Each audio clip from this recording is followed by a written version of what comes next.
crée donc de la petite maroquinerie et des sacs.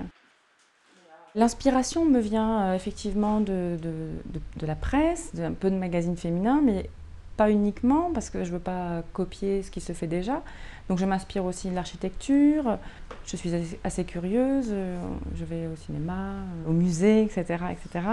Ensuite, l'idée me vient, je fais un micro-croquis et ensuite c'est plutôt avec toutes les matières que j'ai essayé de trouver pendant l'année, je me dis tiens ça pourrait être sympa.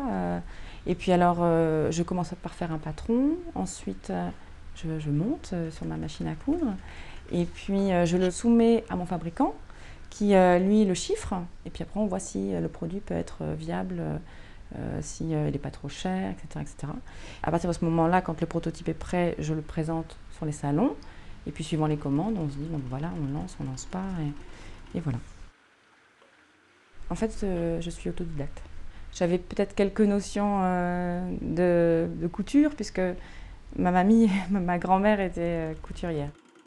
J'ai une formation d'archi d'intérieur.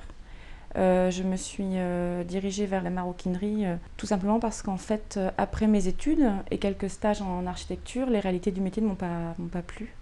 Et donc, j'avais quand même en moi cette fibre créatrice. Donc, je ne me sentais pas faire autre chose que de faire des choses de mes mains. Et donc, voilà, en fait, après, ce sont des rencontres avec des matières, avec des gens autour de moi. Et voilà.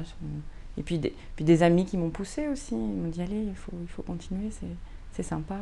J'aimerais pousser les petites créations encore plus au-delà des frontières. C'est vraiment, ça c'est vraiment un grand plaisir pour moi de voir que les petits sacs, les petits porte-monnaies qui sortent d'ici s'en vont au Japon, plaisent en Chine. Enfin ça c'est extra ça de se dire que voilà une idée qui est sortie de ma tête puisse avoir un écho même très loin.